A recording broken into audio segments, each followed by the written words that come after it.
Rai absentmindedly scratched beneath his beak as he looked about the human detective shuttle. The human, Detective Griggs, had joined Shry and his partner Targ in the hunt for a serial killer that plagued his colony on the little planet Tetho. Rai and Griggs had felt confident after their visit to the human mining colony in pointing the finger at the human mayor. The mayor had hidden his knowledge of a valuable resource below Rai's colony, and, though his personal weapon was disabled, seemed more than capable of utilizing human stingers to all but assassinate members of the colony board. That theory had been shut down pretty abruptly, though, when a call from Rai's partner Targ informed them that another attack occurred while they were gone. Time was wasting, and the two detectives had quickly scurried to Detective Griggs' ship. Rai had wondered why they did not return to his shuttle, the one that they had come in, but he did not want to waste precious time questioning Griggs' quick decision to go to his ship. He now sat in a fold-out jump seat midway along a section of the ship that seemed to have been turned into an office. An official-looking computer sat at a desk next to him, and a large cork board dominated the wall across from him. Curiously, a bowl of water sat on the ground next to the desk. It had the name Toby written on it, and Rai remembered the frightening creature that Griggs had called his partner. Toby was now Rai's partner, as Griggs had left him there to help keep the colony safe. The beast was large and very fast, and Rai found himself pondering if it was more dangerous than the small human stinger he held in his wing. Detective Griggs entered the room, putting an end to Rai's train of thought. He had strapped on an extra piece of apparel, some kind of fabric and metal brace around his knee. After falling in a hole while running around the human colony, Griggs had been limping and favouring his other leg. The brace seemed to fortify his knee and helped him keep his weight balanced. He held another piece of apparel in his hands. I plotted the course to your colony and set the speed to max.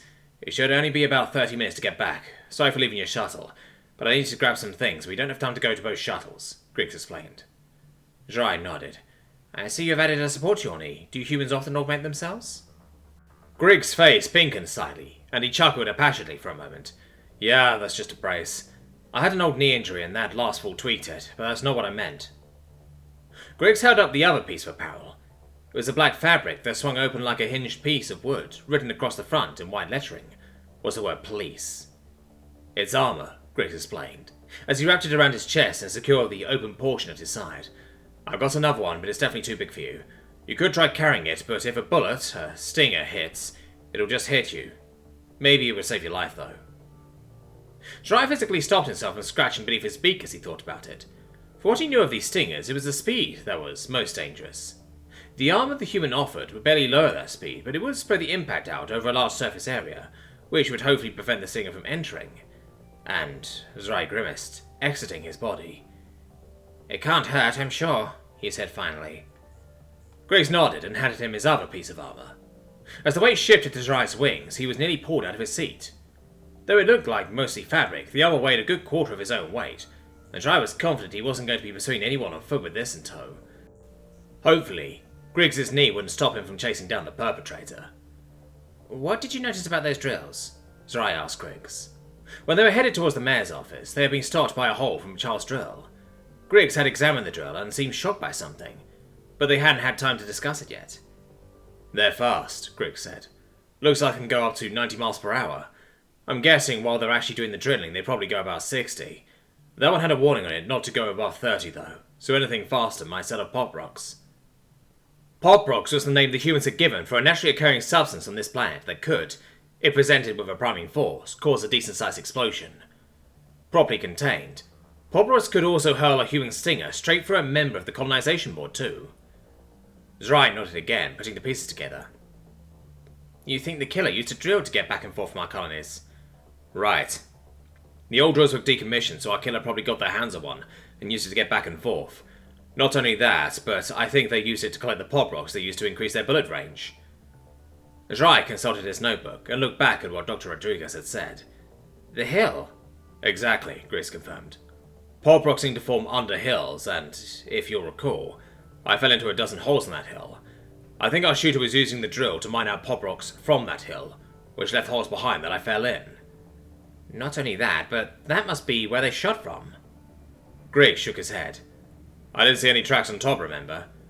No, the shooter could have cleared a hideout inside the hill with that drill, Rai theorized.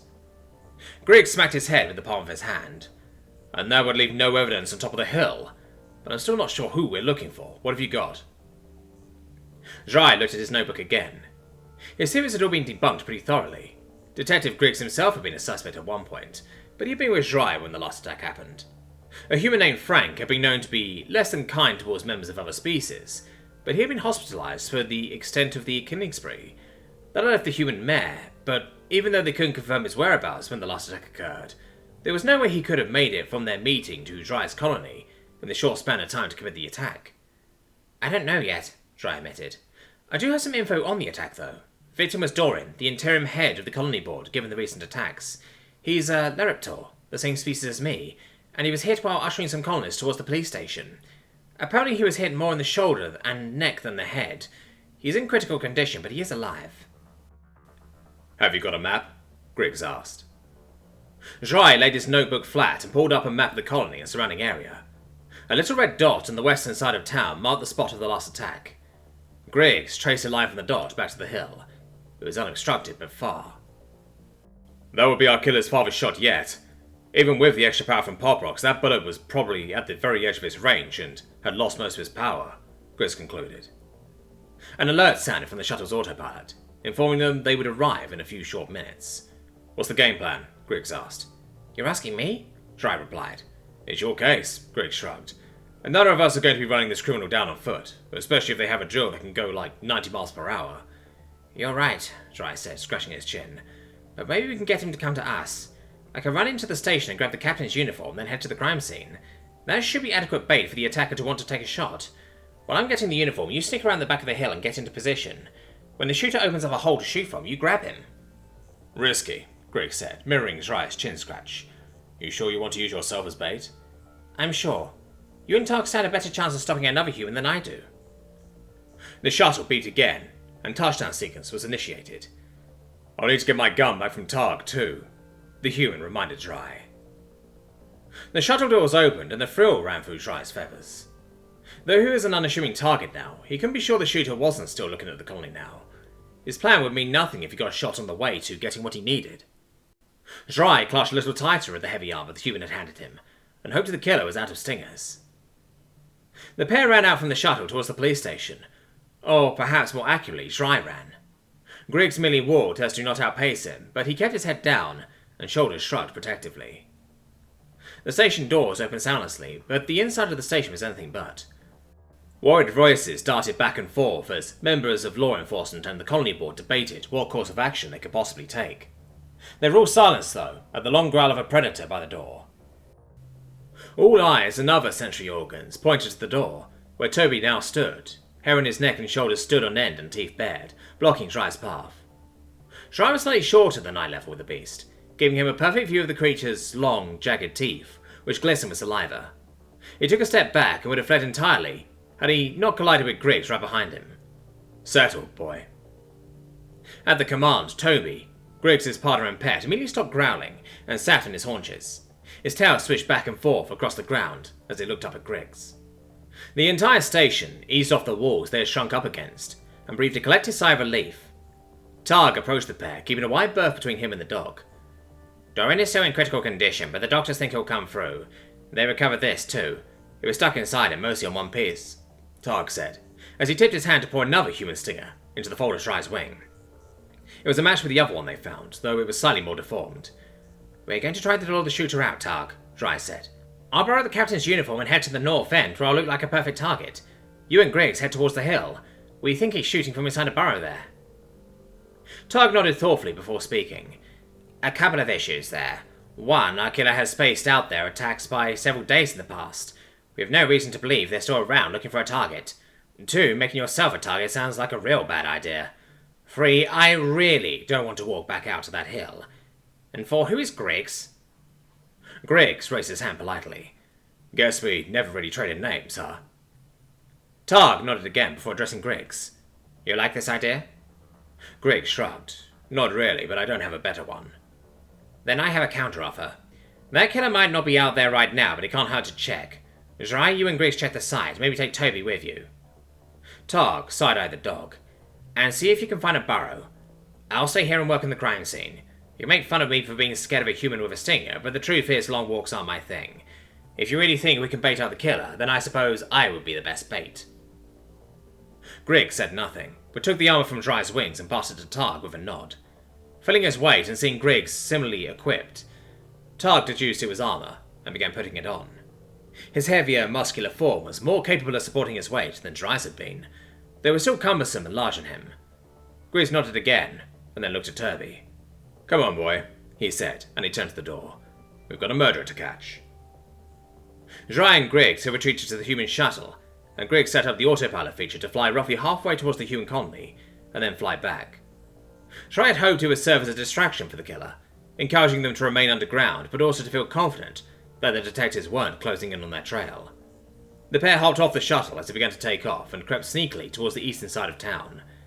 The northern and, most recently, the western sides of town had been hit by the hill, so the killer must have had some decent sightlines on those sides. As they reached the eastern edge of the colony, Griggs dropped his shoulder, and Dry clambered aboard. He wanted to ride the human's back even less here where his co-workers could see, but Dry understood the practicality of using the human's superior speed, as well as his armor, to close in the hill. Griggs took off at a tentative jog, careful of his footing. Still, with strides more than double Dry's, they would get to the hill much faster this way. Dry felt the massive heartbeat of the human that carried him, steady and deep, and hoped it masked the fitful leaps his own heart was giving.